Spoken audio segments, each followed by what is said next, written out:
2020 board meeting.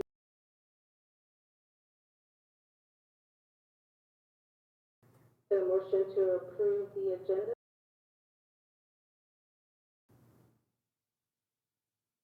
This is Shannon. Move to approve. Second. GR, second. All those in favor? Aye. Aye. Aye. Great. Well, good evening. This is Melissa Johnson, School Board President. I don't really have anything to report right now, but again, I just want to extend my great appreciation for the way that Dr. Lewis and district leaders and educators have been handling our new normal with educating our scholars. I'll have to say last week was my first week of teaching online to my building students, and although I teach virtually online, it's one individual and at a time typically. So this was a whole new window for me, and some of our educators have been doing it for about a couple of weeks now, and as a parent and as an educator, I understand the joys as well as the hardships that you may have faced, especially when you can't fix problems that you would typically be able to fix if you were in the classroom. So again, I just want to say thank you to everyone out there. Thank you to Dr. Lewis and his leadership, and to our board members for being flexible, Dawn, just everyone. So thank you, and that's all I have to report. And at this time, we have a report from the superintendent, Dr. Lewis. Thank you, Board President Johnson. Good evening to the board members and everyone that's tuned in to our board meeting this evening. Just have several announcements and statements. First of all, I would definitely want to say congratulations to our Lawrence Elementary School and Elementary and Secondary Teachers of the Year. We have Amanda Lovett, who's a Swegler fourth grade teacher, and Sherry Flakus, a Billy Mills Middle School AVID teacher. They both won the Elementary and Secondary Teacher of the Year.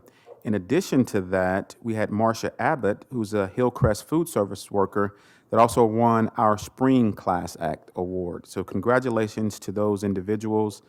We presented and surprised those individuals virtually. And our partner, longstanding partner, Truity Credit Union, our, of course, you know, is a LEAP partner. Thank them so much for their support. They presented those individuals over $2,400 for their honor. So thank you so much to Truity Credit Union, our partner, and congratulations again to Amanda Lovett, Sherry Flakus, and Marcia Abbott. Also want to thank Tammy Becker, Hillcrest Elementary School principal, for her 19 years of service to the Hillcrest School, the Hillcrest community, and the entire school district. She announced on Friday that she'll be retiring at the end of the school year. And as you know, Tammy has been a pillar in the Hillcrest community and definitely a pillar in this in Lawrence Public Schools, and we wish Tammy the best in her retirement. I want the public to know that Boys and Girls Club of Lawrence has opened its afternoon online programs and evening meals to all school-age children. And you can find more on these programs at their website, bgclk.org. And as you know, we made the very difficult decision to suspend school meal services after last week. We also suspended all other in-person services. Now, this move was made to support the health and safety of our employees and the entire community during the anticipated peak time for COVID-19. We do continue to work with local businesses, community partners, the city, county, to make food available to those who need it most. The public may find a list of those current available food resources on our website, usd497.org/coronavirus. I appreciate that the Lawrence Schools Foundation, through its I Can Fund, for continuing to purchase basic needs to support needy families, including those with food insecurities. To donate to this effort, you may go to our foundation's website at lawrenceschoolsfoundation.org. Our Lawrence Douglas County Public Health Director and partner Dan Partridge shared this message on last week, and I think it bears repeating. He said that they are cautiously optimistic with the strict public health measures and precautions that were put in place since early March. We've had the desired effects. People are staying home and making sacrifices to flatten the curve of the spread of COVID-19, and we hope the community will keep it up. Public health officials say our efforts are truly working. Along those lines, we have closed all of our athletic fields, playgrounds, and school gardens temporarily to encourage physical distancing and stay-at-home orders. We appreciate the community's understanding and cooperation. We have received some student requests to open Netflix on district devices. While we certainly support and appreciate students wanting to access educational content and watching movies for fun, however, we cannot provide Netflix on district devices because of the requirements of the Child Internet Protection Act to filter inappropriate content. I also want to share that students under the age of 18 may not create their own Zoom accounts. This is against Zoom's terms and terms of service. Students should be joining Zoom sessions only as participants through the school's subscriber account, such as their teacher's account. And so I would encourage parents, if your child has created a Zoom account, Zoom does provide support for fixing this on their website. As you know, this is our third week connecting with school families and providing continuous learning opportunities, and I continue to be proud of our staff for their flexibility, their creativity, adaptability, and their efforts to totally redesign our educational delivery model in such a short period of time and under challenging circumstances. And so I definitely want to echo Melissa Johnson's sentiments in terms of really appreciating all of our educators in USD 497. And I also have to thank our parents and caregivers and guardians that are in the homes that are taking on a new role in ensuring that our scholars continue with their learning. That's all I have. Thank you. Thank you, Dr. Lewis. Do you have any patron commentary, Dawn? No. So we're going to move on to board commentary. I know a few board members have Shannon. Thank you, Melissa. This is Shannon Kimball. I just wanted to share a couple of things. First of all, to give my compliments to our staff. I, as a parent, have had a wonderful experience so far with our continuous learning plan, and it makes me proud of the efforts that our district continues to make. So I just wanted to share that.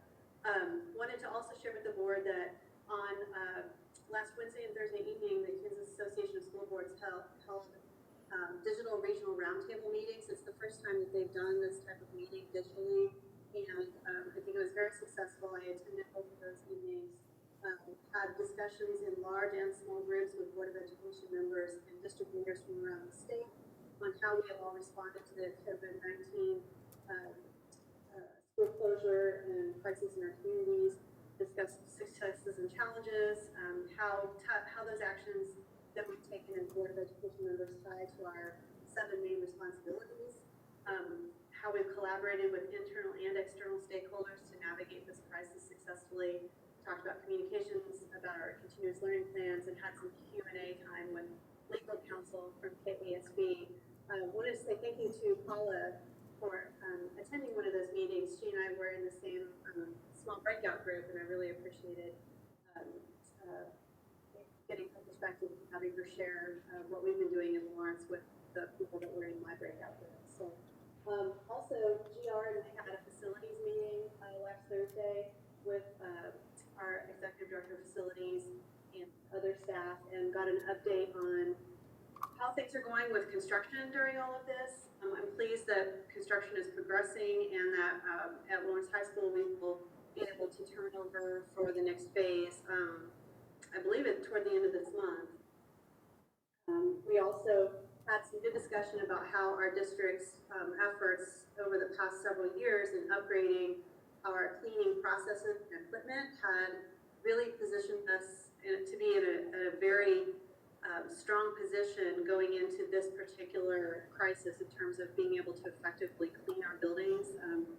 Our staff has collaborated with other districts and other community agencies about our methods and processes and the equipment that we use, and so I was really proud of our F&O staff and hearing that. Also talked about some of the challenges that F&O faces, particularly given the budget challenges we've had over the last number of years.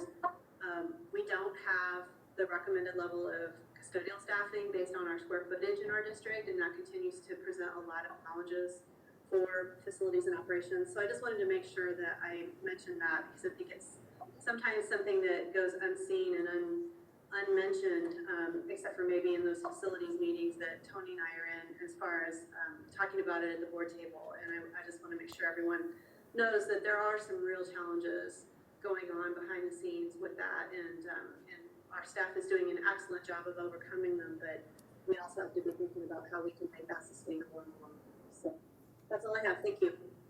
Thank you, Shannon and Sharon and Paula. Erica? Yes, so we've also had a wonderful experience with the continuous learning plan, so thank you so much for all your hard work, the district. I'm very proud of our district for handling it in this way. On March 25th, I attended the Free State Site Council meeting. We discussed the state recommendations for continuous learning regarding the 3-hour maximum. We also received an update on Free State activities for that week. We were shown a daily student schedule, discussed how teachers were connecting and contacting our students, technology issues, and also implement grading. And then on April 1st, I attended the Benefits Committee meeting. And this agenda discussion items included the plan year renewal, including policy change recommendations. We reviewed 4 proposals, and also we discussed the medical plan marketing review and also some challenges. So, and that concludes my report. Thank you, Erica. I think Paula? Oh.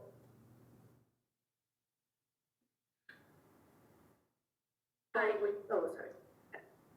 All right, I'm just kind of going through. So I just wanted to thank Shannon for talking about the KSAB. I attended that digital meeting roundtable. I thought it was beneficial for me as a new school board member, being 3-4 months new, to hear from other districts about their successes and challenges and how they're responding, and how new board members can be helpful. During this time, to know that we are we're learning our role as well. And one of the other meetings I attended was the Equity Coalition in Douglas County. So we are discussing about putting on webinars and being more proactive during this time to add resources to organizations and communities. That's it. Thank you. Thank you, Paula. Any other board members that I missed?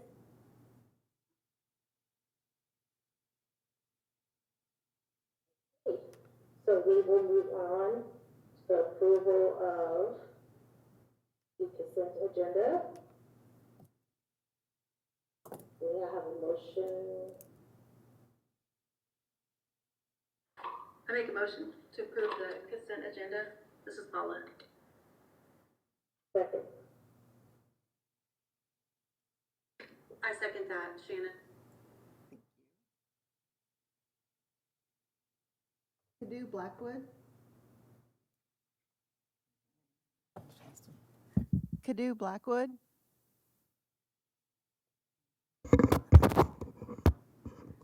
Cadu Blackwood.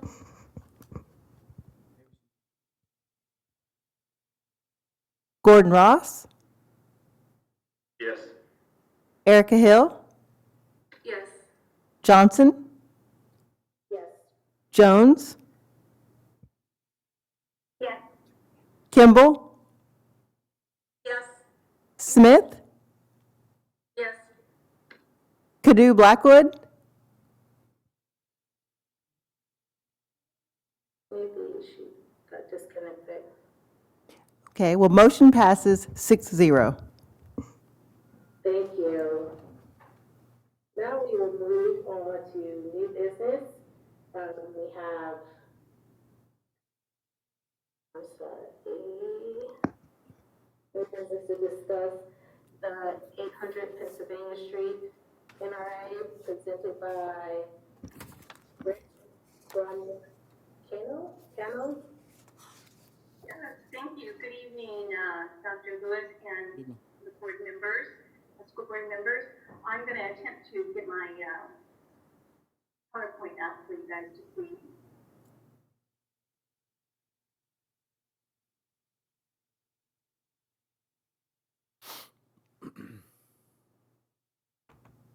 And I'm going to just briefly go over what the project is, what the request is, a little bit on the analysis, and then the recommendations and requested action. And I did want to also let you know that we do have the applicant here as well as the applicant's representative for the project. And so afterwards, we can all answer whatever questions you might have about this. So the only request of this project that the school board needs to consider is just the NRA, or the neighborhood revitalization area. So I'm using this PowerPoint for both the county and the city meeting as well as this one. So if there's things that is being requested of the other two bodies that doesn't concern you guys, I'm just not going to go into too much detail on those. So the project is a mixed-use project. It's located in East Lawrence in the Warehouse Parks District. First level has commercial, retail, office, and some live work units, which I can let the applicant talk a little bit more about those. Floors 2, 3, and 4 are all residential, and then there's some on-site as well as off-site parking. The project, the affordable units through floors 2 through 4 are all low-income housing tax credit program rental units. So they're participating in that federal program. It's also called LIHTC, and it is specifically set out to provide affordable housing units. So the request is for a 15-year, 95% neighborhood revitalization area. And the additional requests, again, are being asked primarily of the city and the county. So just to reiterate, in case some of you are new on the board, the neighborhood revitalization area is a tax rebate program. It applies only to the incremental valuation of the project. So the base property value, or what the property is currently bringing in now, is shielded from the rebate. So the taxing jurisdictions get at least as much money as they have been getting from the undeveloped parcel. And then unless 100% rebate is given, then there's usually an additional percentage of the increment that the taxing jurisdictions realize as well. So this particular project will be built on 3 parcels. Those 3 parcels are vacant, and they bring in approximately $2,200 a year in property taxes. So one of the nice things about the neighborhood revitalization area is, again, typically through the rebate period, the taxing jurisdictions, unless there's 100% rebate given, the taxing jurisdictions get more than what they would have realized anyway if the project had remained, if the property had remained undeveloped. And then the real big payoff is after the rebate period, because then the property goes fully on the tax rolls, and the taxing jurisdictions basically have a long-term investment. Because with real estate, it usually goes well beyond. Here I only modeled it for 20 years, but most real estate projects will have a much longer life than 20 years. So in terms of this graphic, if you can see the little bitty blue areas down below, that's the base. The red is the amount that the taxing jurisdictions receive, and through years 1 through 15, you can see that that is a bit more, quite a bit more than what you would receive otherwise. The green area is the rebate. And of course, after year 15, the taxing jurisdictions get the entire amount. Again, I'm not going to go over the industrial revenue bonds or some of the other requests because those aren't for the school district. So we always run a benefit cost analysis or a cost benefit analysis. This particular project was a little bit different in the sense that it's really more of a community development project rather than an economic development project. So I ran it two ways. I ran it like I would if it was an economic development project. And you can see the benefit cost ratios there towards the left are all over the 1.25 threshold that the city likes to see. Now, I did also run it another way. They are asking for affordable housing funds from the Affordable Housing Trust Fund and that committee.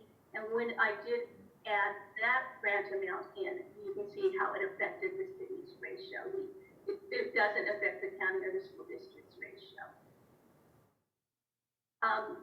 National Development Council, or NDC, they are third-party financial consultants, and they do analysis and underwriting to make sure that the projects really do need what they're asking for. And they concluded that basically this project needs all the funding that it's asking for from all the different sources. And that's very typical of low-income housing tax credit projects. They're just hard to put together because the rents that are going to be realized, income that's going to be realized is pretty low. Just some additional considerations for our city's policy. It helps us meet our goal to increase affordable housing. That's one of our top priorities. It converts vacant parcels to productive use. It promotes density and vibrancy within the East Lawrence Historic Warehouse District, and it supports infill development. So the staff feels that this project has met the NRA and all the other requirements for the request that they are requesting. It did go to PERC on the 6th of February. They voted separately on each component of the package. They voted 4-1 to recommend approval of the 15-year 95% NRA, 4-1 to recommend the IRB, and 3-2 to recommend the approval of the CDC reimbursement. AHAB is our Affordable Housing Advisory Board, and again, since those funds are not affecting the school district, I really won't go into much explanation regarding that. So the City Commission typically would see this first, and their action would be to adopt the ordinance that would lay out the NRA and also approve the rest of the monies that are being requested. That meeting will happen tomorrow night, and the county will consider this item on Wednesday night. So that's what the next steps are, and that's basically all I have. I would like to open it up for questions if you have them, and hopefully with the help of the applicant and my colleague Diane started with questions answered. I just have a quick question. Britt, can you hear me? I'm sorry, I did not get that. I'm sorry, this is Dr. Lewis. I just have a quick question, just for my personal understanding. Can you hear me? I'm sorry, Okay. it's kind of garbled. Okay. Is this better? Can you hear me now? Yes. Okay. Yes. Just have a quick question for my clarification. This is something maybe you could answer or someone else on can answer. What was the factors that went into determining the number of one bedrooms? So, of course, as you mentioned, we have, of the 47 units, 35 of them are one bedroom homes or apartments. What were the factors that were considered into making the majority of them, 75% of them, one bedroom as opposed to two bedroom? I'm just trying to think of families that may be coming that could benefit for these affordable housing. I think I let the applicant or the applicant representative representative address that? Because it has to do with light tech requirements. Sure, this is Patrick Watkins. I believe Tony Kresnik's on the phone. I am the attorney representing the applicant here. And I want to recite the question so I can give Tony an opportunity to answer it. I think the question was, what went into the decision making to have the unit count breakdown with mostly one-bedroom units? Is that correct? Yes, that's correct. Tony, do you want to weigh in on that?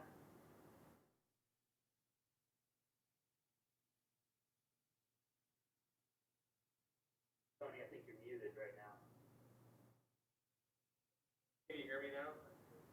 Yes. Great. My name is Tony Kresnik. This is our third phase in the area. Those of you who are not familiar with the Waterhouse Arts District, that I began 7 years ago now. I started off with the Fuller Lofts. I've done 6 developments over there from a housing standpoint. Fuller Lofts and 9 Bell Lofts are the first 2 phases.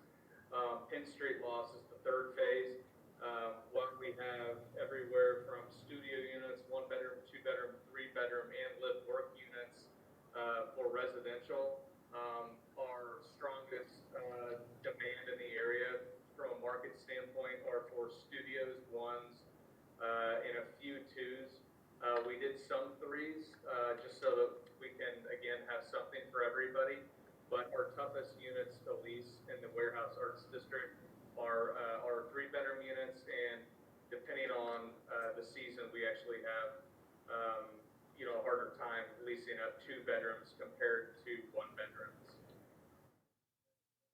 So I guess the short answer of what I'm saying is it was market driven. Thank you, Tony. Can you hear me? Melissa, I have a couple of comments to make. Yes. Okay, this is Shannon Kimball. I am the school board representative on the Public Incentive Review Committee, and so for particularly for our new board members, I wanted to just mention a couple of things. One, I just wanted to clarify that I was on the votes that you saw on the slide that Britt presented. It was broken out into 3 separate parts.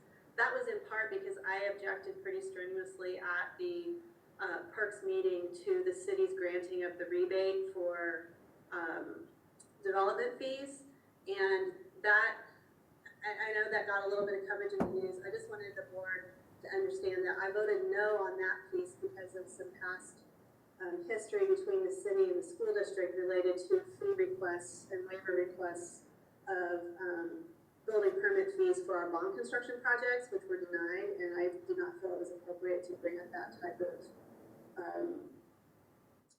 consideration to private developers and refuse to consider it for the school district. That being said, I voted in favor of recommending the NRA to the city commission, in large part because it does check all the boxes in the city's policy and in state statute related to when it is considered appropriate to grant an NRA. The state has made the decision to allow local jurisdictions to choose to offer this type of economic development benefit. Our community has chosen to take advantage of that, and there is a policy that guides that consideration. This project met all of those requirements, and so I voted to make that recommendation favorably to the city commission. I do want to clarify also, though, for our new board members especially, the slide that Brett showed about the benefit cost analysis. And this is something that I think I bring up every single time we have one of these, but I think it's really important. Because of the way that school district funding is calculated based on a formula that is in state statute, it does not matter how much cost benefit on the positive or negative side the formula shows as it relates to the school district. We do not get one single additional dollar in state general funds for increases in the tax base or rebates of tax base based on these projects. In our local option budget, it has a very, very almost minimal impact on the mill levy as a whole for the community. So we are gonna get the same amount of money no matter what we decide on one of these projects.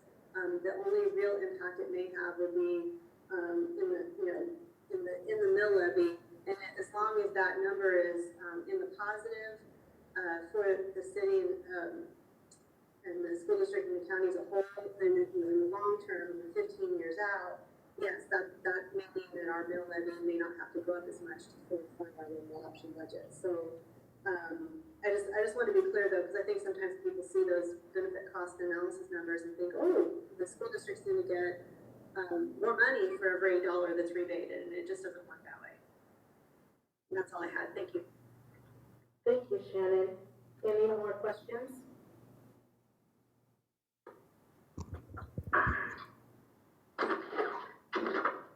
Yes, hello? I do apologize, I had some technical difficulties, but I have to ask, because I came in late, how many Section 8 housing options are going to be in this? Are there going to be any Section 8 housing apartments available? Yeah, this is Tony Crescent. We've actually partnered with the Public Housing Authority on this project, so we accept Section 8 vouchers. As you're probably aware of, from a project-based Section 8 standpoint, the government's not doing that any longer. But this project, as with all of our other projects, accepts Section 8 vouchers. And again, we've partnered with the Public Housing Authority, just as we've done on the other projects. Thank you. All right, thank you. Any more questions?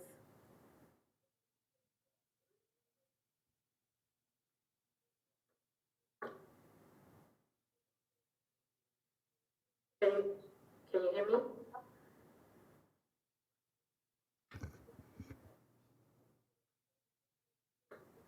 Yes, we can hear you. We can hear you. Okay. Sorry, I think I'm freezing a little bit. Any more questions? Do we have to make a motion? Oh, Kelly's gonna take it for a minute.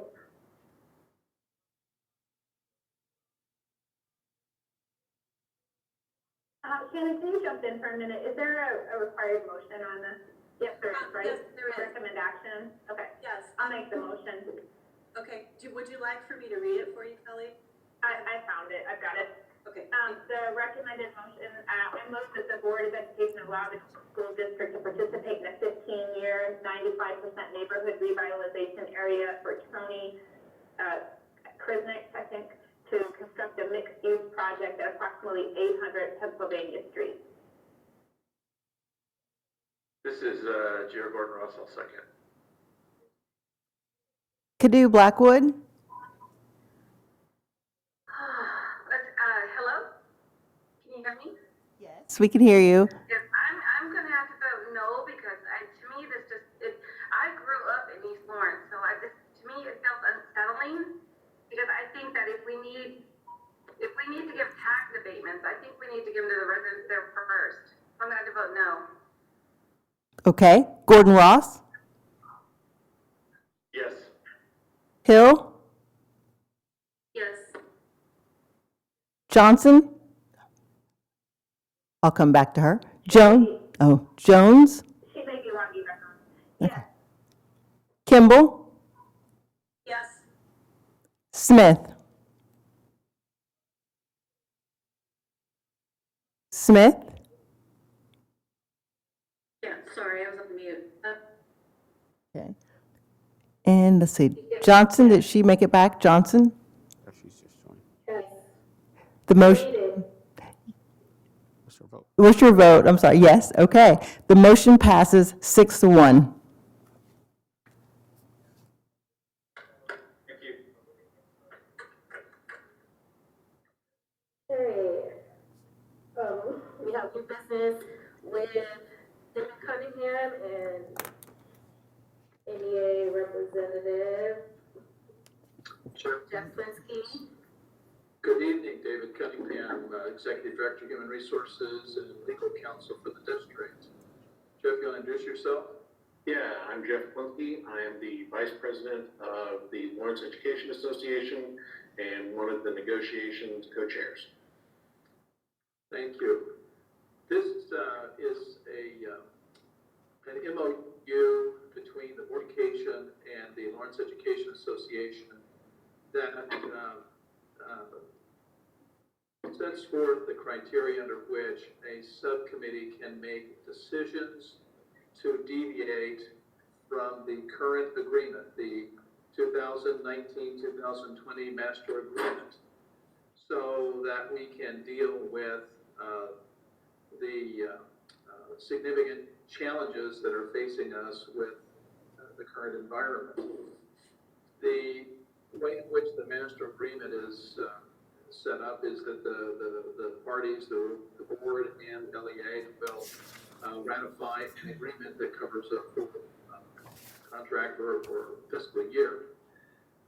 We have found it valuable to begin some conversations in the negotiations arena about certain changes to the agreement to recognize some of the deviations that are currently necessary in order to effectively accomplish the e-learning pursuant to the waiver that we have submitted to the Kansas State Department of Education. Absent this MOU, we do not have a framework other than doing formal negotiations and then taking each individual change back to each of the respective groups, the bargaining unit, all the teachers, and the board for ratification on a piece-by-piece or item-by-item basis. This seems to be an efficient way that we can identify a subcommittee that can then address in a timely manner those areas of contract that need a waiver or a minor or even sometimes a major modification to address current issues. So the negotiation team put this language together collectively and bring it to the board for action to ratify this modification to the 1920 master agreement. And then Jeff can share with you LEA's perspective.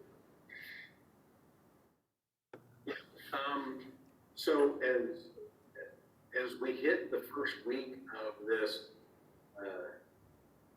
very interesting time in which we live, we were finding that situations were changing, data was changing, information was changing, sometimes hourly, certainly daily. And we were in constant communication, I want to thank the board team. We were in constant communication to address the issues as they arose, sometimes multiple times in a day. And some of those things we were able to address just through informal conversation. In other places, we start to get into areas that are mandatorily negotiable and would require us to address some of the language or to alter some of the language that's in the contract. And so in order for us to be able to make decisions that are legitimate and that have some ability to be enforced, we felt like we needed to build a framework under which we could accomplish that. We turned to our state organization, KNEA, and with their advice, we brought an initial draft of language back to the negotiation table where both sides were able to look at it. There were, I believe, a few modifications made to it at that point so that everybody was comfortable. I can tell you that our membership has ratified this, and we're certainly hoping that you will as well, so that we can continue to move forward. A couple of things that we made very clear to our membership, and I want to make clear to the members of the board as well, is the portion of the MOU that says any decision we make here ends at the end of June. And as we begin the next school year, the 2021 school year, whatever deviation we had to make to get us through this school year, those deviations will go away. We wanted the ability to work nimbly and efficiently, but we did not want that to exist forever, because we also recognize that when you get this kind of flexibility, at times, it can go haywire. And so we wanted to make sure that we sunset it, so that, should something go sideways, that we can go back to the original, at the end of this particular school year. And so we're certainly supportive of this. We hope you will support it. We think it will help your staff and our teachers continue to work productively, and spend time worrying about their students and less time worrying about their contracts. Any questions? I'd like to jump in, Melissa, if it's all right. Yes, sure. So this is Kelly. I just want to jump in and say to acknowledge the KNEA's assistance in this process, Dave and Dr. Stubblefield's hard work, and the LEA's leadership. So the negotiation committee from the board side is myself, Melissa, and GR. I certainly don't want to speak for them, but I will say for my part that it's watching this process as everyone develops an understanding of how we'll move forward has been really, it's been pretty rewarding to watch the level of cooperation, and I would hope that my fellow board members would support this wholeheartedly. I agree, Kelly.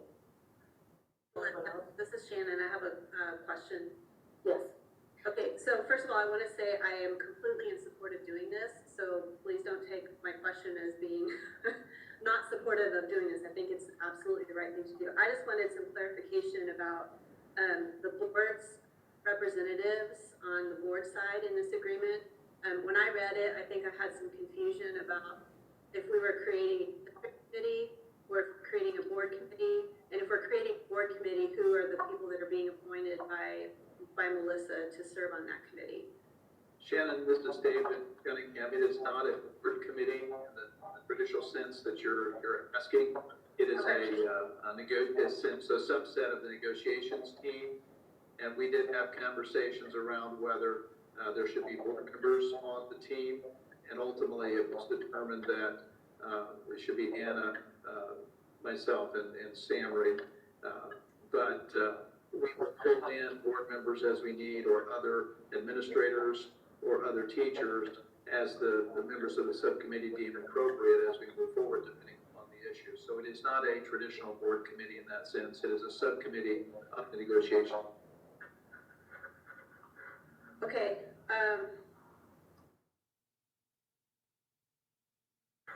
I guess that makes sense. I'm just thinking through it, and again, this is structural. It's not substantive in the sense of not agreeing with doing this. Because negotiations is a board committee that we appoint board members to, and the president makes those appointments every year. So, and since the agreement is drafted to say it's between the Board of Education and the LEA, rather than the district and the LEA, I'm just trying to understand the structure that we're creating. So I can talk a little bit to the structure, Shannon, if that would be helpful. Melissa, is it okay for me to do that, or do you want to jump in and do it? Sure, go ahead. So the structure is set up in a way that the board members who are on the negotiation teams are still an active part of the committee. We're opting to not attend those meetings in the same way we don't attend meetings where there are subcommittees that happen within negotiations committee. So for example, if Jeff and Dave have to iron out a particular component of the memorandum of understanding, they will, excuse me, not the MOU, that's my other job, but in terms of the contract, they will have a meeting in which they come back and inform the board. So we ask that this subcommittee also come back and inform the board about what their meetings were. This allows them to be much more nimble and to respond to issues quickly. So the committee still exists. This is still part of the negotiations committee. Structurally, we are members of that subcommittee in essence, but we have asked that they do their business without us in their way, if that makes sense. Okay, it does make sense. I'm just trying to make sure that having the language in the agreement between the board and the and the LEA is the right way to describe what we're doing. I understand what the language in the contract everywhere is between the board and that's the way the the language reads, so the representative would be they and Dr. Thompson. Okay. All right, well, that makes sense. I just wanted to clarify who was being appointed and how, and just to make sure that we're describing it in the way that it needed to be described. So thank you for that clarification. Thank you, Kelly. Any more questions?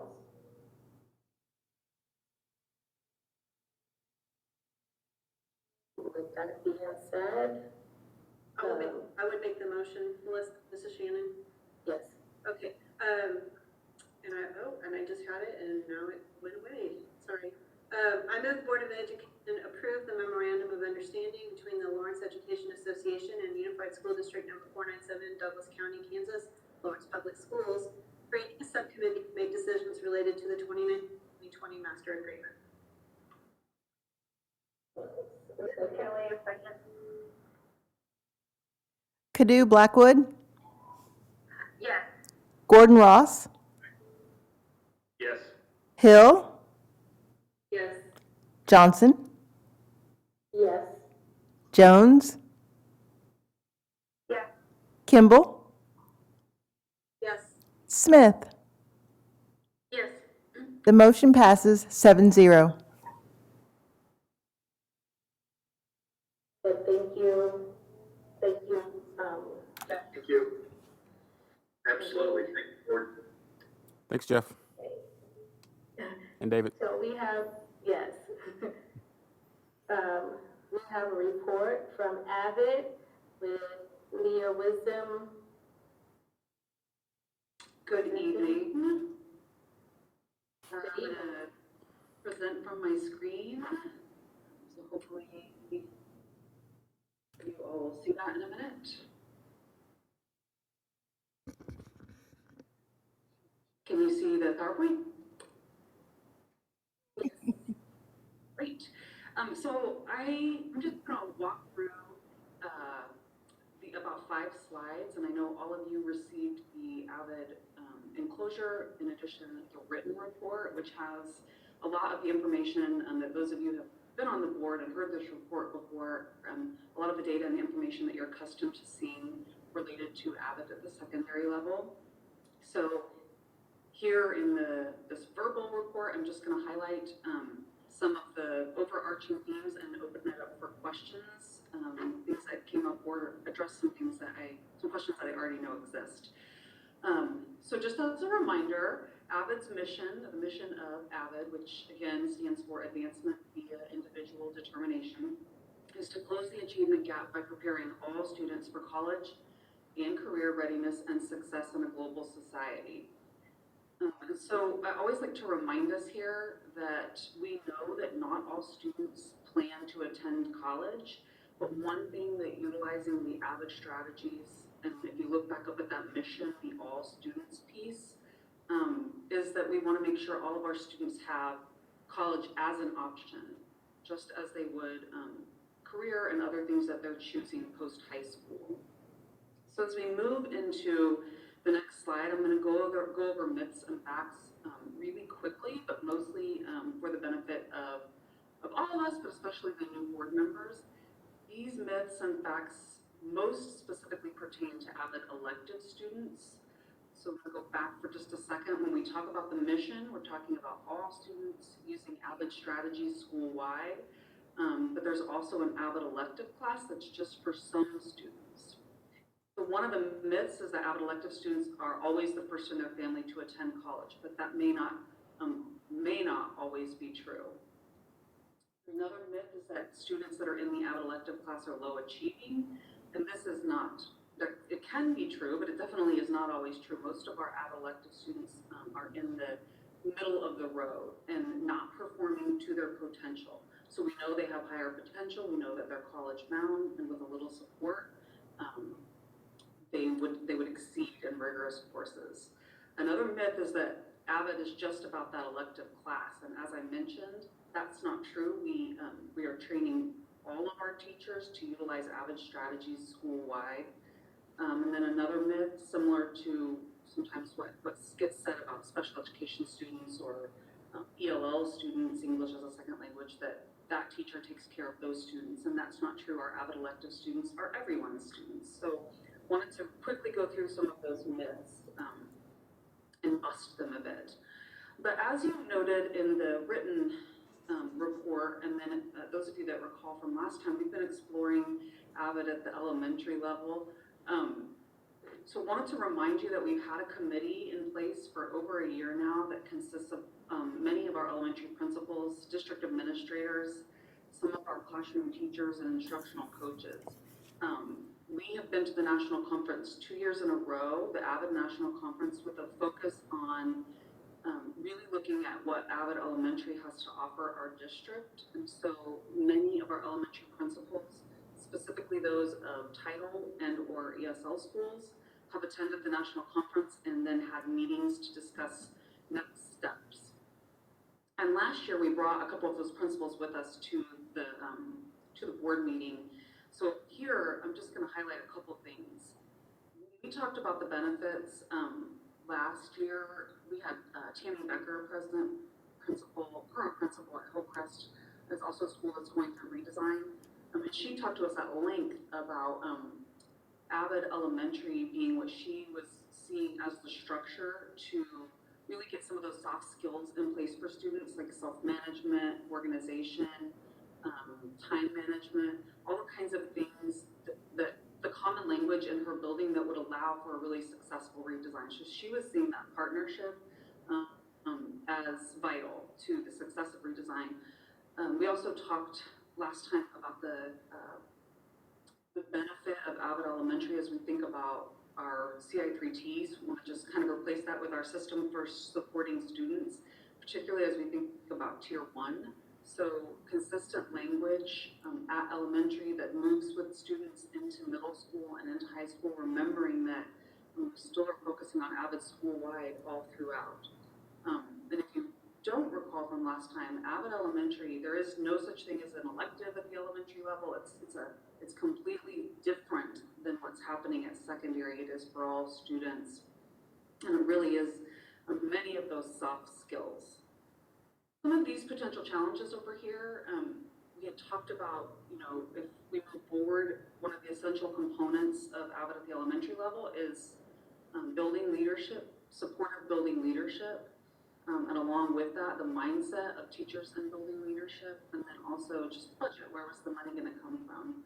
So the way that we've kind of addressed those challenges and that committee has decided to move forward is to implement at 4 elementary sites. So our 4 sites that serve students with English as a second language, which is Schwegler, Hillcrest, Sunflower, and Fordley. One of the reasons for that is that we took many teachers last year, ESL teachers and other teachers from those schools to the Summer Institute, where they received more in-depth training in a strand called academic language. And they have been implementing this last year with high levels of success. That has come back as being a huge benefit. So we started to look at where is a good place to start. That committee felt that starting at those 4 sites would be beneficial. Leah, can I interrupt? I'm sorry, this is Kelly, before we go on. I don't remember the board approving the implementation of and I know we might not have to, but we never saw the budget in terms of the cost for implementing this. And there was discussion about whether we were gonna do it. I had no idea you were implementing it. I'm not saying that I don't agree with it, but this is a little, maybe I'm missing something in the middle of COVID-19. I might be forgetting something that you already presented. So please forgive me if that's the case. But I thought we were in a space where this was something that you were still exploring. So I'm a little bit probably behind the curve here a bit. So will you just remind me at what point did we approve the budget for this? So it doesn't require, like tonight you have a motion to approve the site fees, which you do every year, but what's different this year is that there would be the addition of those 4 elementary school site fees. And we're on almost 2.5 years of exploration at elementary. So when we reported last year, we had said we really wanted to come back this year with a plan to either move forward or not. And so this was that the committee came up with. Does that make more sense? Yeah, I mean, and I read through the report, it was a little bit jarring in terms of like some of the requests from the board in terms of just pure numbers. And, cause one of the challenges that was presented was cost. So now I'm a little bit thrown that there's a suggestion that there's minimal.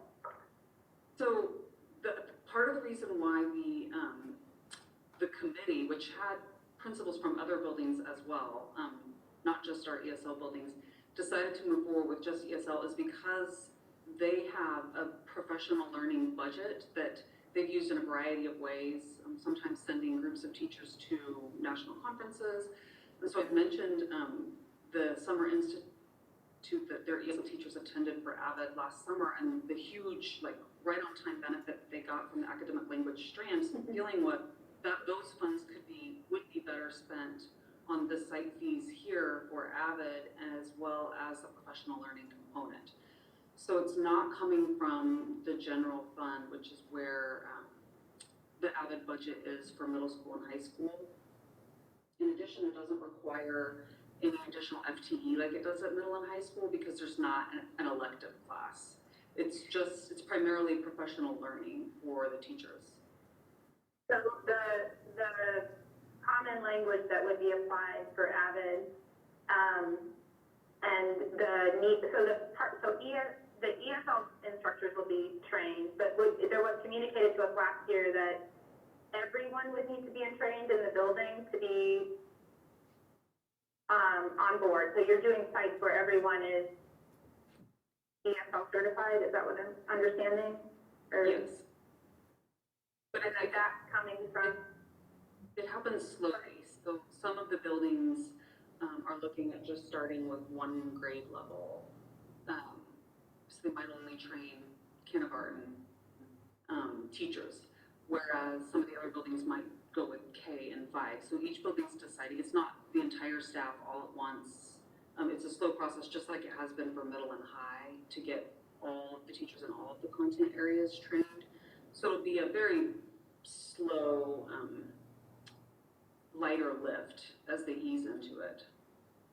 Kelly, this is Anna, and I just want to add that it will be done within the current Title III budget allocation. It would not be done outside of that, and that was another consideration that the principals and others who were on that committee knew and understood, because we did not have additional funds, like the federal funds, to allocate it, because we were navigating through all the things that we're navigating through with the budget committee.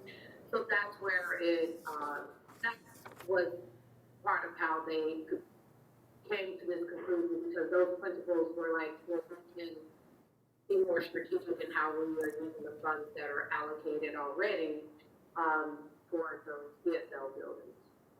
So okay. I guess actually, Anna, thank you for that clarification, because what I'm thinking about is some of the considerations in the budgetary committee and what we've been talking about in terms of strategically determining the direction for how we allocate funds that are particularly limited in the next couple of years. And we've had discussions pretty extensively about professional development. And I guess what I'm confused about is that this, in order for this to be implemented, it really was presented as something that was a complete shift in how you deliver what the language is in a particular building around the things that were cited in the presentation and in the written report, and that really in the midst of redesign did seem like how are they married, I guess. Does that make sense? Like how does one not leave the other? That's my question. I don't oppose it. I just it seemed like it was a heavy financial commitment on the part of the district, and in fact numbers initially looked like that was the case to get everybody up to speed, and that there was going to be a conflict between redesign and this particular direction. Yeah, so the redesign for the 4 buildings who are onboarding Hillcrest along with Tammy, felt pretty strongly that this was definitely a part of what they were looking at in redesign and putting those specific strategies in place to address some of those academic gaps.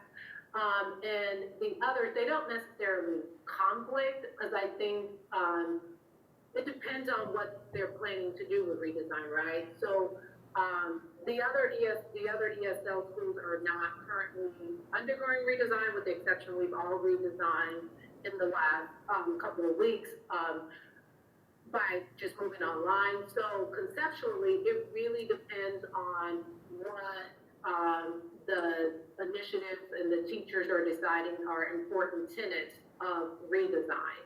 And so that's kind of, I don't know if that clarified it, but originally when we were thinking about looking at it across the district for every elementary, we don't have general funds unless unless within the way that we allocate the professional development funds to each building, because they currently have a certain amount, unless the building was gonna say with those funds, instead of doing some professional development we have been engaging in, we would shift it. And so that's where it's just, they are shifting funds that are already allocated to them.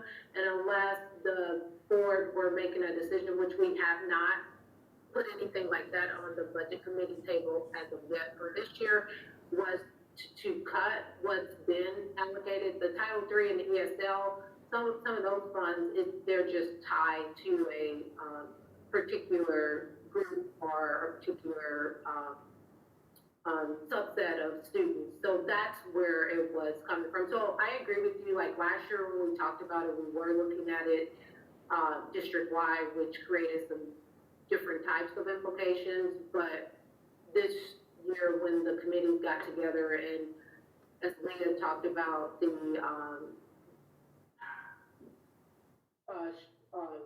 positive impact of the academic language component, the ESL schools were more eager, had the ability to pay for the training, whether they do K-5 or squeezing it in. That's what they are navigating with their staff to see what makes the most sense. And just, Kelly, that helps, kind of a reminder from last year when we talked about AVID Elementary, and because I don't see a conflict. I mean, what AVID Elementary does is gives teachers the tools to reinforce, when we talked about that common language, to teach and reinforce academic behaviors, so higher level thinking. It's like developing academic habits that will help them be successful as they move on. So they're learning about organization and study skills, communication, self-management, self-advocacy, structured notes, how to ask higher level questions, like to go beyond routine questioning. So it marries well with self-directed learning and a lot of the things that are happening as a result of Yeah, and I'm not disputing that there isn't value in common language. What's interesting to me is the contrast between this report this year and last year, and the fact that we communicated that to have that common language you needed across the building, that it had impact on one grade level to the next. What I'm hearing now is you might have it at a kindergarten level, then when a student gets to a first grade level, they might not have the exact same language. I also remember there being, in the pedagogy, just a moment, Anna, I do remember there also being, in terms of, I did go back and look at the research, and there wasn't, and I'm not disputing that it's not, that the conference was good, Dr. Lewis is supportive, and I want to support, but I'm saying that the way that the research is structured, it indicates that one has to implement it really on a larger scale for you to get the benefit of the implementation, and that is where the cost was hidden.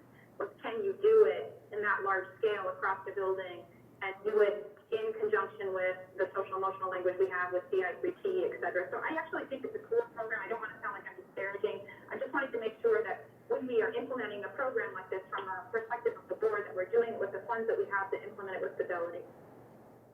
I think it's a great point, and I appreciate you bringing it up, and I'm taking for granted that, like you were saying, that we remember. But, so when I mentioned that it could be just a grade level, what the buildings are trying to decide is, for example, this summer, do I want at Hillcrest to train kindergarten teachers? Next summer would be first grade, so as those kindergartners move to first grade, they would have first grade teachers who are, so kindergartners would have teachers every year. By the time they were in fifth grade, all the teachers would be trained. So each school is deciding on what the right approach is for moving it through the grade level. Some are going to do, because we actually can access some free resources from AVID. In addition, that this summer, instead of traveling for Summer Institute, they're offering it digitally, which opens the door for us to include more staff. So some buildings are thinking more broadly, do I want to do a whole primary, but part of their implementation plan is to avoid exactly what you described. So as a kindergartner, I wouldn't receive something and then not move on with first grade teachers who aren't receiving the training. So that the plan is that it would be cohesive in that way. It's just, no one implements building-wide year one. It's just typically not a feasible way to do it, but the implementation plan has to make sense. So I agree with you on that piece.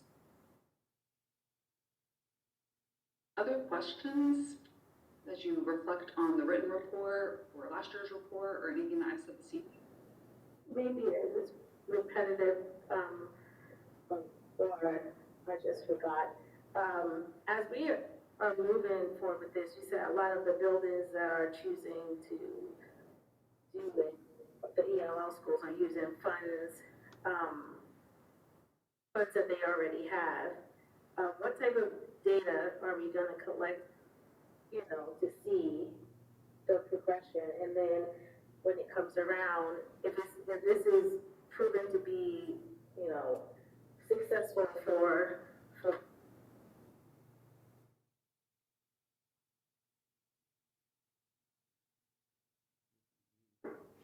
I think we lost Melissa. She's been having some in and out issues, but I think the beginning of her question was pretty good. Leah, do you have that? Yeah, so definitely we'll be tracking the data as you have seen with other types of data that we just track through our partnership with AVID. We will have that additional benefit as we bring on those elementary schools. So there's a whole data collection and analysis component in addition to what the executive leadership team is requesting as it relates to secondary. We will apply that to elementary as well. So, and as we were talking through this report this morning, we were already discussing what are some additional data points outside of just what we're collecting through AVID that we want to track for our secondary students. We'll be having those conversations for elementary as well. And the second, I can't remember the second part of her question, but I think that data collection piece will be huge. Oh, she asked about, I think, what happens if we see that it's working. So I think that just becomes the next part of our conversation. Do we want AVID Elementary at other elementary schools if we see a success rate at these 4 ESL buildings, or do we feel like it's that academic language component, that it's highly beneficial in these spots? So those are conversations that we'll want to have moving forward. We have two schools, New York and Kennedy, that have been a part of our conversations all along the way and are going to be just in a planning phase this next year. So they just want to watch and learn from what's happening at the 4, but they weren't ready for implementation. Thank you. I think we're still waiting on Melissa. Melissa, are you there? Oh, I muted myself, I guess. Did I answer your question then? I believe, yes. So you might have said this. I'm trying to keep my phone on standby in case I get disconnected on the computer. So hearing myself is kind of confusing. Remind me again how the 4 schools were selected because they were already doing some of the work using their funds? No. Okay. They were just a part of some of, kind of bringing them into the discussion. They were on the committee. When they sent some of their staff last summer to the academic language training, where they got some real in-depth training on academic language component, and those teachers came back and were implementing. And then we as a committee kept meeting. That's what really kept surfacing was, as ESL schools, we want to move forward, and we have the funds because we have these other funding sources that we can draw from, and it doesn't take away from the general fund. We don't have to think as differently about the budget. And so that's really how that committee came. Those four buildings were eager and excited after attending to develop a plan to move forward. I'm just wondering, as a, board, like, we don't want to hear, well, this wasn't offered to us as a, elementary, like you said, you mentioned New York, Kennedy and New York. So I'm going to infer that, the consideration was brought up in other schools as well, other elementary schools, but. Yeah, so when we initially started talking AVID Elementary, we were all in that initial discussion, and through those discussions have brought the committee down to then ESL and title schools, and those were the principles that really moved forward with the secondary part of the discussion, and then now ESL schools being the ones interested in moving forward, and those title buildings, and actually Woodlawn has been a part of those discussions as well. Woodlawn, New York, and Kennedy are all wanting to watch and learn. So similar to redesign, it was presented, and these were the schools that, okay, just wanted to make sure. Yeah. Thank you. Any more questions? Then, of course, I would just add, just as Kevin Hart would probably say, the way our budget is set up. The way our budget is set up, we wanted to make sure we roll it out in an efficient manner. But keep in mind that AVID is a program. It's the who behind that program that really makes it work. And so we want to make sure that when we're rolling this out, we're rolling out in a manner in these schools such that the staff gets the professional development and the training that they need to effectively implement it. We don't want to just order this program and just put it at this school and say, go forth and conquer, but strategically roll this program out. And it really gets to our the second. It's been so long since we talked about the second pillar in our strategic plan: student-centered learning. This is what's going to get us there. And if you keep in mind the goal of AVID is to close those academic achievement gaps, right? And so that's the crust of our work. And this is just a way, and I know board members are aware of it, but this is just a way for us to actually do that. And we have conversations around data. As Leah mentioned, we're having conversations around looking at the enrollment, the number of students, the percentage of student subgroups that are in AVID. But not only that, what's the impact of them being in AVID? What's the academic benefit of them being in AVID? And so we will have data points that we'll be able to share that these students are in AVID, and because of they in AVID, they are now in the 70th percentile, 90th percentile. And so we would definitely want to be intentional in the way we roll it out as well.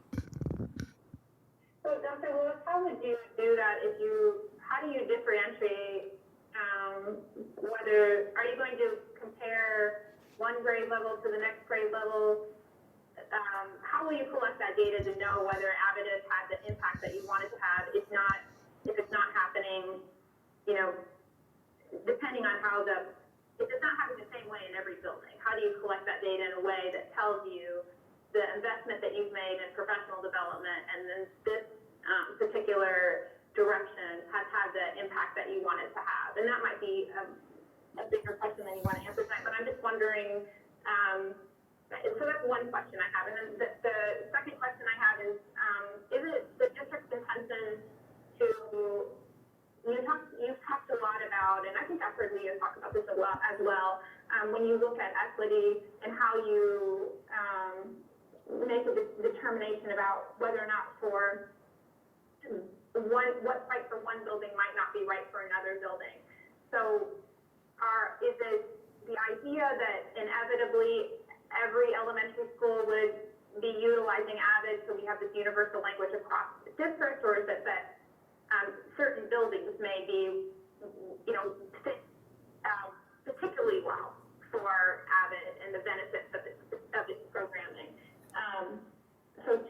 in terms of how the data is collected, if you're not, you know, if it looks different between the buildings that are implementing it, if that makes sense. And then secondly, is the intention of the district really that you want to see this in every elementary, or do you instead want to make decisions about AVID based on what's best for that individual building? Thank you. I can try, Dr. Lewis, you might want to answer some of that, but I can at least try the parts that I think I can answer. I believe a couple things, because we're talking about professional learning and shifting, again, like shifting instruction and embracing the common language and the common strategies. I foresee one data collection piece, this DigiCoach, our walkthrough tool. So being able to be in those schools and looking for those things. So A, is it actually happening? We can find that. We can have data through our walkthroughs to find out, is the professional learning that we're providing actually impacting teacher behavior, and then does that impact student behavior, which would be the other data pieces, right? Like academic, if we have a way to measure some of those soft skills, which is what they'll be learning. So that's one piece. I'm not sure you want to compare them. I mean, you could compare the impact of the professional learning building to building. And then your second question was, should it be in all buildings? I think that we're just not ready to answer that. We do have to think about equity. We have to think about what's right for each school. And could AVID Elementary be at all of our elementaries? It could. Is that the right decision for every elementary school? It may or may not be, and I'm not sure we're in a position to say how we would want to move forward in that way. And that's how I would answer that right now. I mean, that's kind of why we made the decision to start smaller and in the way that we did. So I can kind of hand it over to Dr. Lewis or Anna if you want to add into that piece. Excuse me. So the first part of that question, yes, I would lean on to Zach to create us an evaluation plan, but we could easily look at those students prior to AVID and once they're in AVID, and you know obviously the benefits of them being in AVID. Probably a random sampling of students that are in AVID, and we can compare their data based on or in comparison to students that are not in AVID.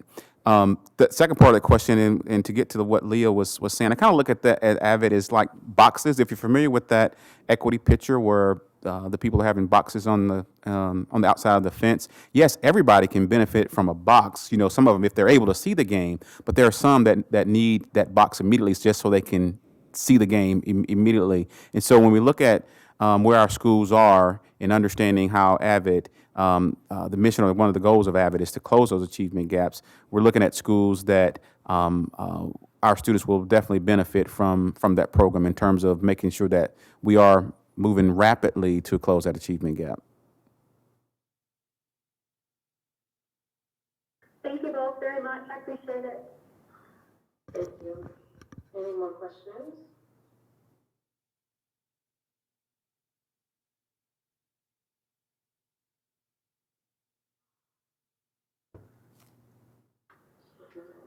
We're making a motion, right? I'm frozen.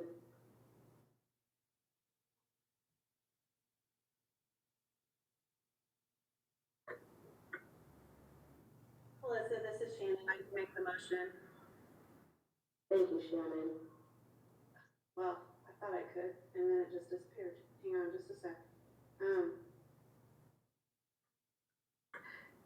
I'm having tech troubles of my own now because I have to have this on a separate screen from the. I have that motion. Do you want me to do it, Shannon? Yeah. Thank you. Sorry. Yeah. So I move the Board of Education approve the payment of site membership fees, AVID weekly online subscription, and AVID elementary library resources to AVID Center headquarters for the 2020-21 school year in the amount of $42,500 to be paid from the 2019-20 board approved AVID budget, bilingual budget, and Title III budget. I'll second. Okay. Melissa. Smith?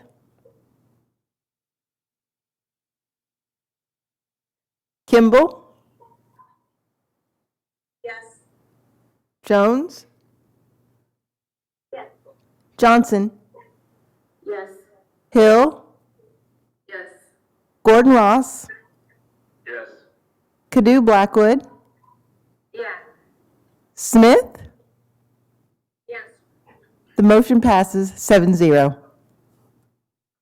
Great.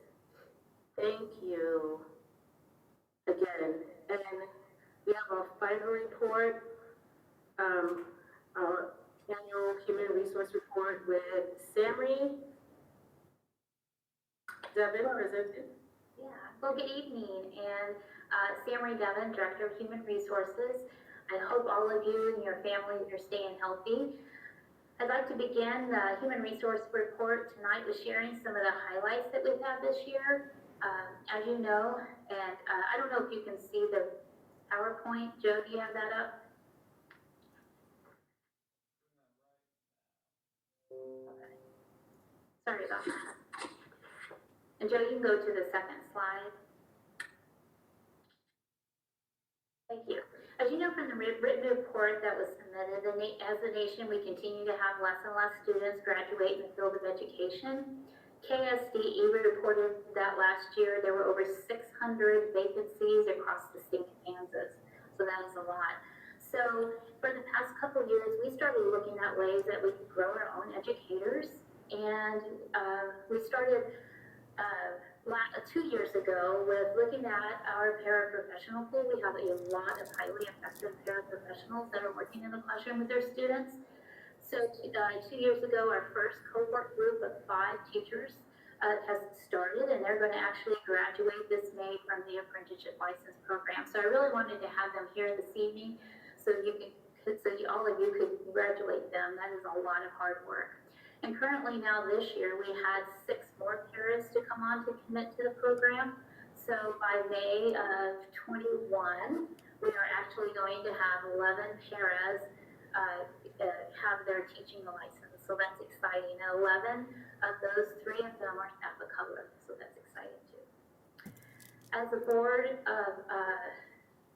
board, you've also recognized 13 of our juniors and seniors that enrolled in our inaugural teacher cadet program this year from the College and Career Center. And they have, out of the 13, we have 4 juniors and seniors and students of color within that group too. Highly successful program. Another highlight is Haskell University and Prairie Park Elementary developed a partnership this year. This is their professional development school. I know we've been working on this for several years now, and all of our juniors and our seniors are now being placed at Prairie Park. And Mrs. Harrelson and her staff, along with Dean Chuckluck, have been excited about this opportunity. And next year, one of the things that we have started was a 4-year internship program where they had 2 Haskell students actually pilot this program. One went to their home state, and one we had Quail Run Elementary for an entire year. And so we're going to start that internship program next year. So our seniors will actually start the year at Prairie Park in August and will finish in May. And I think this is going to help the students see the full range of teacher duties. It will allow them to be more comfortable. It will allow them to be more knowledgeable, especially with the students that they will serve, and get to know the personnel and the staff better in one school. And it's also just a fun note on the side. This is Haskell's education program in Prairie Park. They're both celebrating 25 years in education this year. So congratulations to both of them. On February the 8th, we hosted our second teacher recruitment fair. We had over 120 candidates attend, so that's up from 30 candidates last year. It was very well received. We received a lot of positive comment back. We've currently hired 12 teachers from that fair and continually stay in contact, principals too, with others to fill upcoming vacancies. And as many of you know, and you have seen, that we have started our monthly recognition program for all of our employee groups this year. Thanks to our communications department for highlighting the winners to the community. These recognitions let our employees know that we see and very much appreciate the impact that they make in our schools each day. Our stay interviews and exit interviews is something that we spoke about last year at this time, and they are ready to implement. We were actually going to implement the stay interviews this spring. Very excited about the state interviews. Our first targeted audience will be our first and second year teachers. First and second year teachers leave the profession sooner than we would like, and our paraprofessionals. So a couple of the sample questions that we have with our state interviews is, when you travel to work each day, what are some things that you look forward to as an educator? Another one could be, when was the last time you thought about leaving Lawrence Public Schools and why? And another question was, what can we do to make your experience at work better for you? So these stay interviews is great at building trust, which will lead to retention of our staff, of our employees. And then we've designed a new exit survey, so it'll help us specifically see why our employees leave, and will help identify help us focus on some areas that we know that we need to see some improvement in. Very excited to announce that the Kansas Leadership Grant was received. We want to build leadership capacity in many of our employees as possible. We need leaders throughout our district. Our first group will include teachers, administrators, and classified supervisors and managers. And this is very much the work that's done at KLC will help build capacity and help us build a culture of solving problems faster and more effectively within our employee groups.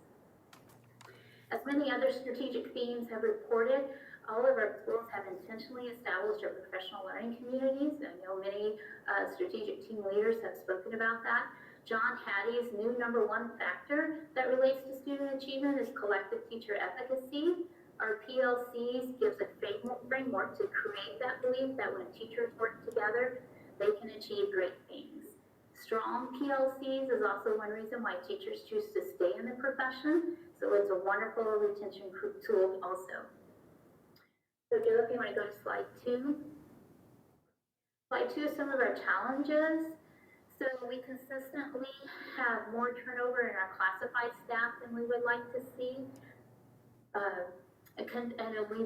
And this has been the last few years, it's just consistently there. And so we're hoping that conducting our stay interviews, being able to look at that exit survey and adding those top 2 to 3 reasons for our classified staff leaving the district to help with that. Also building leadership capacity in our supervisor and managers so they can be more of a role model for the people that they lead, which will result in higher morale and a higher rate of employee retention. We continue to have a high number of paraeducator vacancies. Paraeducators, as we all know, are very valuable members of the educational community and definitely a necessary resource for our students. Our special education department district leaders have been working with building administrators and SPEDA teams on the intent and what it looks like for effective para support services, because we really want to foster that independence in students, not dependence. So in that work, they started that work this year and they'll continue that work into next year. HR and SPEDA department, we continue to collaborate with their paraprofessional group leaders. And this year we have worked with them and they've had a voice into what they need as a group for staff development. So it's exciting to see and be able to offer the things that they would like to grow in, and also in the area of communications with their paraprofessionals. And staff of color recruitment, research shows that having a teacher of the same race and ethnicity has more positive impact on students' attitude, motivation, and achievement. So as you can receive from the enclosed report, our classified staff continues to be our most diverse employee group.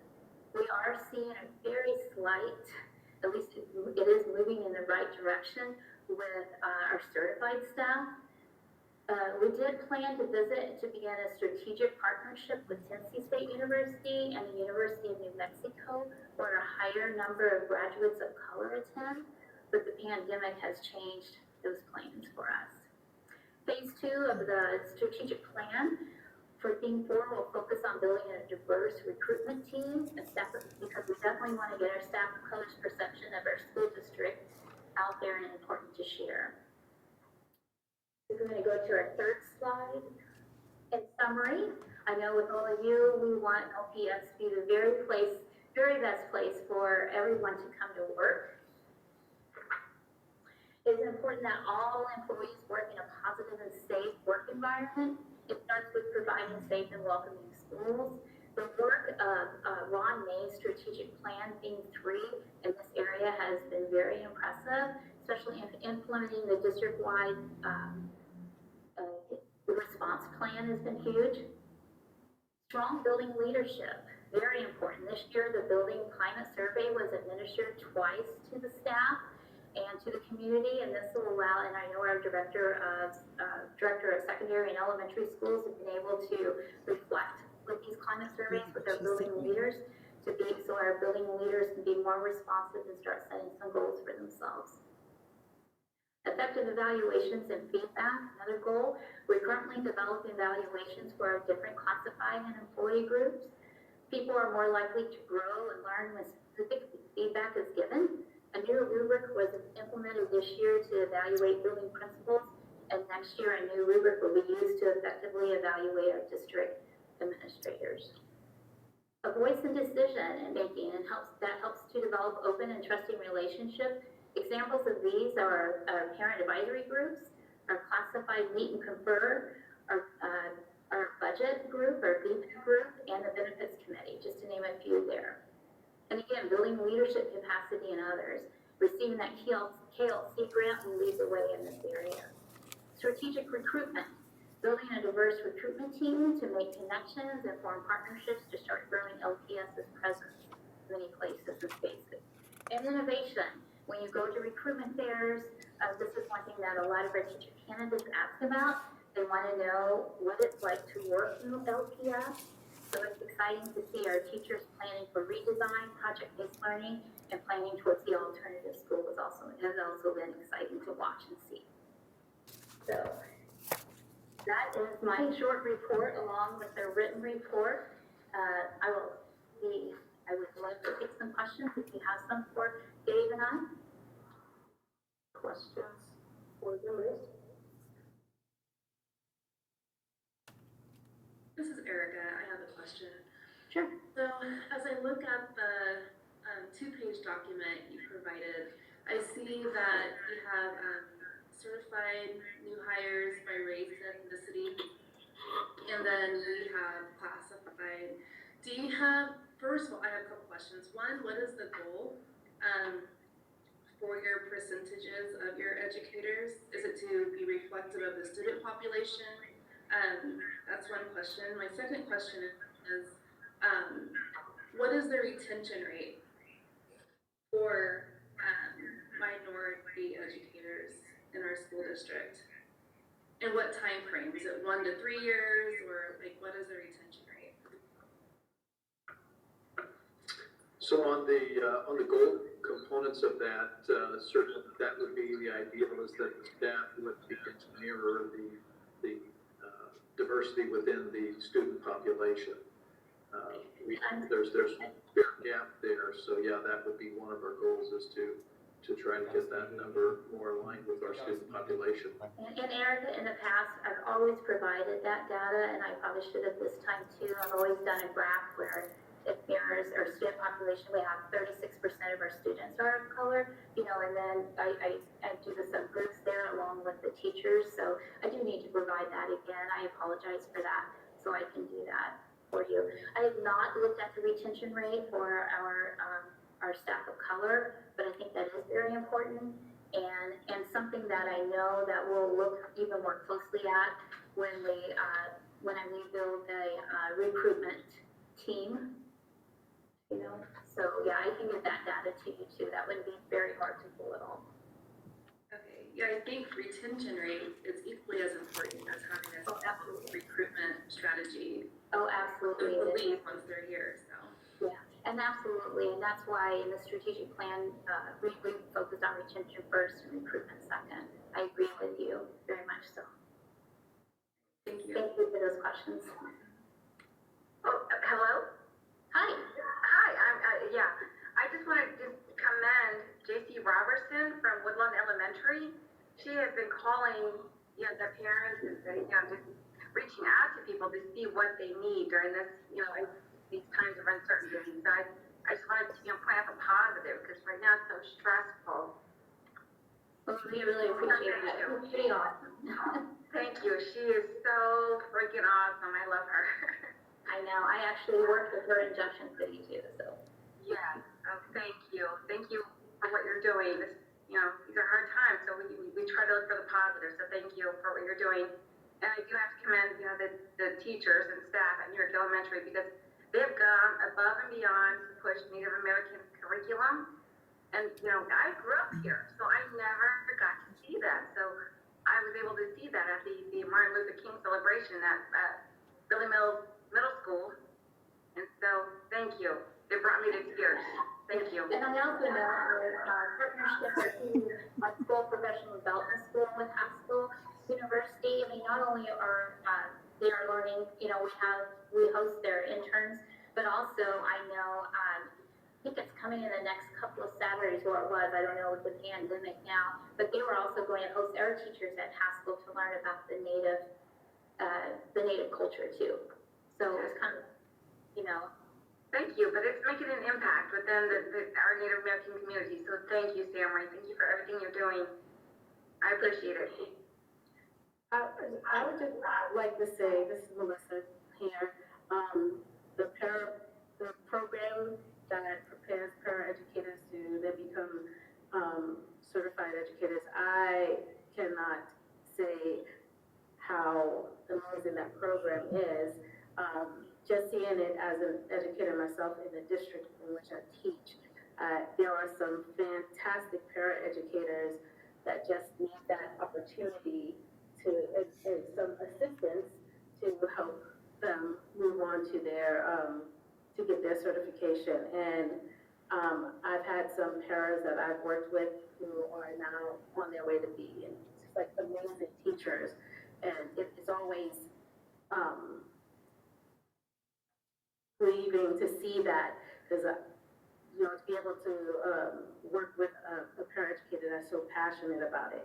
And that's what a huge thing to the educators who treat paraeducators like you're co-teaching in a sense. I think that is a huge impact as well. So I think the program is amazing, looking at it from within LPS as well as looking outside of Lawrence. So, I hope it continues. It's a pilot program the last couple of years with KSDE, so I'm hoping, it does continue. I really wanted to bring the 5 that are getting ready to graduate in May, so all of you can congratulate them with all the hard work that they've done the past 2 years. And they've kind of created quite a relationship in a cohort group, so it's great to see that too. Hopefully they'll watch it. Congratulations, and can't wait for you to get into the schools. Well, thank you for that. Family, I wanted to kind of build on what Melissa was saying. I also love that program and have got to meet a couple of people that have benefited from it while I've been on the board, and appreciate how you all have been organizing that. So along those lines, I know that you and Dave have been working with the paraprofessionals that are looking at potentially unionizing and some of the requests they've had for professional development and some professionalization to help retain them as staff in our district. So a little bit different than paraeducators who their next goal is wanting to become certified, but looking at the retention of paraeducators who just really love that para role and thinking through how we help meet some of the requests they've had related to professional development. What are some of the things that you all are doing to support paraeducators outside of, and I know it's quite a big question, but I'm wondering if you could just highlight a few things that you do in response to that group of students and advocating for improvement in professional development. Sure. I know this summer we had a recruitment fair for paraprofessionals, so I asked them, and they helped me actually at the fair recruit, so that was awesome. We have them pass out all their materials and things at all of our professional development days, so that they can help get their message out. We're looking at right now, the last time I met with them was a couple of weeks before the pandemic, and we were looking at Wednesdays. We have Wednesdays, which are job-alike days for some of our certified employee groups, and they were wanting to do a Wednesday job-alike for our autism paras, our paras in our interrelated groups, or our different para groups. They also wanted to have them come together across across the district to learn from one another. So I know we were kind of working on that. We were also, we have the IEPs, not the IEPs, we've had the iPads deployment. So they were looking at how they could have more professional development with the iPads to more effectively use them in that way too. So definitely even expanded where we've been intentional about where we place our beginning of the year PD so that they can be a part of our beginning of the year PD also. So. Samory, how often do you meet with them? Pardon me, David? How often do you meet with Hal? We don't have a set schedule. Usually we've met, probably 3 to 4 times this year. So. I appreciate the amount of time that you've put into, it's noticeable to me that you've really taken a approach that sitting down and having those conversations and listening is the best thing for them as workers, but also for our students and for the district as well. And I really appreciate that you've taken a non-confrontational approach to listening to what they have to say and have been so receptive to ways that we can improve their work experience. So thank you for your work, Samory. You do a really fine job. Thank you. Yes, I have a great team. I just want to just make a couple of comments. I do agree, Erica, and I think Dave shared that with you in terms of our goal is to definitely be reflective of our student demographics in an ideal district, and we're getting there. It starts from the board being reflective of the demographics, and of course we made national news with the diversity of our board. And I do want to commend our HR department for their efforts around recruiting. As you can see in the board enclosure there, we've slightly increased our racial and ethnic diversity in our certified staff over the past several years. If you look at, these are just new hires. If you look at American Indian from 11 to 16, no, I'm sorry, these are not new hires. These are staff that's on board with us from 11 to 16, Black or African American from 24 to 32. Our administrators of color, Black administrators, or administrator of color have gone from 10 to 16 over the past couple of years. And so we've made some slight gains there, although there is much work to be done there, because we know what the research says about not only students of color seeing someone that looks like them in front of them, but the benefits of all students by seeing a more diverse group of teachers. And certainly we want to retain all of our teachers, but there are certain things, if you look at the research around the country in terms of why staff of color leave districts, it's things like burnout, or they don't feel supported, or in many buildings they're used as a disciplinarian. So we try to have those supports. We have a staff of color group, as you know, and when I talk to other districts, they are wondering, how did you make that happen? And our staff of color have been recently partnering with other districts, or began to partner with other districts to form additional staff of color groups. For the past 2 years, we've taken our staff of color to the Amplify Conference, which is really a national conference that's held in Kansas City. It's a smaller conference, but it's just for staff of color. For our staff of color to just kind of learn from each other. And there again, an effort to retain them. And while we've made some slight increases there, this has been all while Samory has been pulled a lot for doing investigations as well. And so we're just trying to handle the investigations, but also trying to get out and recruit as well. And she mentioned New Mexico State and Tennessee State University. Those were 2 institutions that obviously we didn't get a chance to go to this year due to the pandemic, but they were strategically selected. I know Tennessee State University is the #1 producer of African-American teachers in the country. And so we strategically chose those universities. While I hear from many districts that say, well, we just don't have a lot of staff of color that apply for our jobs. Well, what the stance that we've taken is we have to go out and recruit them and go beyond the walls of Kansas in the Midwest. So thank you to our HR team. And Erica, I'll get those two reports to you that you requested this week. Thank you. Okay, thank you so much, I appreciate it. You're welcome. That's important information. Melissa, this is Shannon. I had one comment I wanted to share. Thanks, Shannon. I wanted to just say thank you to our staff for taking the approach that you are taking in terms of focusing on, not putting all of our focus on recruitment externally, but really also focusing those efforts on internal recruitment and development, both of our paraeducators and through our student programs. I think that data that's in the written report in the first paragraph about the national trend in decreases in students who are entering teaching licensure programs, and then the number of licensed teachers in our own state over the last year and the numbers of vacancies that we are seeing in districts across the state is very telling. And so I'm pleased that we are focusing on things that we have some control over, because I believe a lot of the factors that are influencing those national numbers really have to do with a lot of the political climate around public education. And while we have to all continue to be advocates around that, it's not something that we are easily going to change over time. And so thank you for moving forward with some things that I see are being very successful here locally. Appreciate that.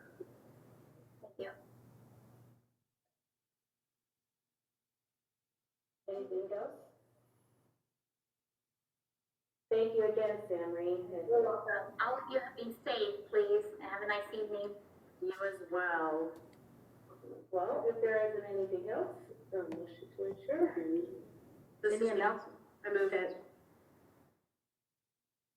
Thank you, Sammy. Thank Good you. luck. Second? Melissa, Yes. second. Kelly, you wanted to say something? No, just second, thank you. Okay. All those in favor? Aye. Aye. Thank you again, everyone. Thank you. Thank you. Safe, everyone. I love you. Love you too, Carol.